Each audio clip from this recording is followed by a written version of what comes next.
Let's take a look now at how to form groups and how to ungroup things, and also why that's important.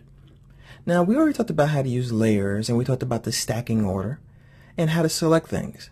But sometimes you want to have certain elements that are of a similar nature, for example, a whole bunch of stars, the same color, so that you might want to create a group that contains elements that contain the same thing.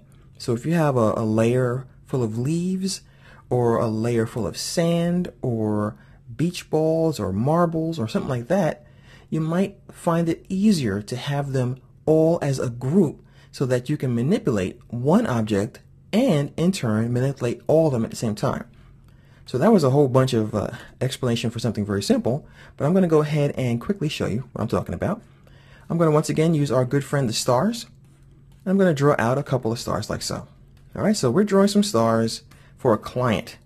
The client thinks it's a great idea for us to have a whole bunch of green stars. We're thinking to ourselves, it's going to be something the client's going to call me on the phone and ask me to change, and you know this. So for me to change the color of one of these stars, I have to click on the star, change the color. So I'll go ahead and change this to blue, click on this one, change it to blue.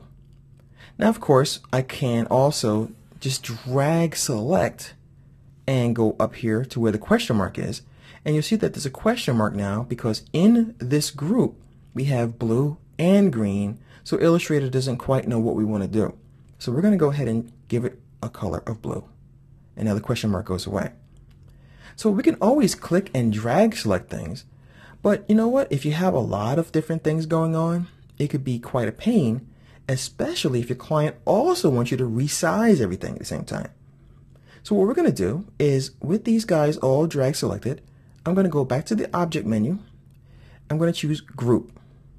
The shortcut is Command or Control G depending on the platform you're on. Now these guys live together in one group, which means if I click on one, I grab them all, no matter which one I click on.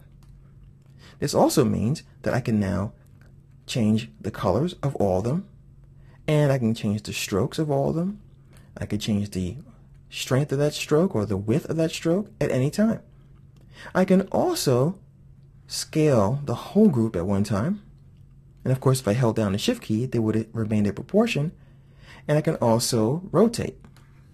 So I can rotate these guys, I can stretch them, I can squash them, because they're all in one group and they're treated like one object, which is very, very handy in lots of instances.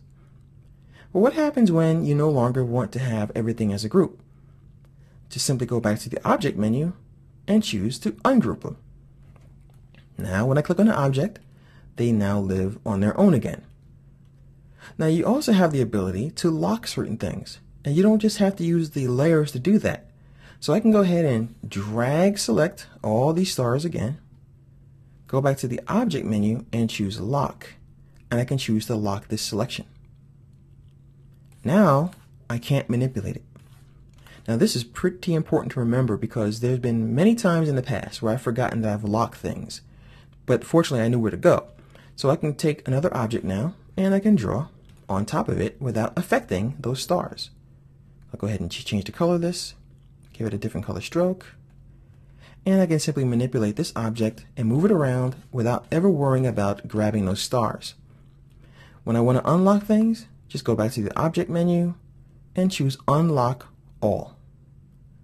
And now the stars and everything are ready to move around. And that is how you can group and ungroup and lock the elements that you create inside of your pasteboard. Don't forget, you can also lock things here by clicking on the lock icon. And once again, I can't manipulate the objects in this particular layer.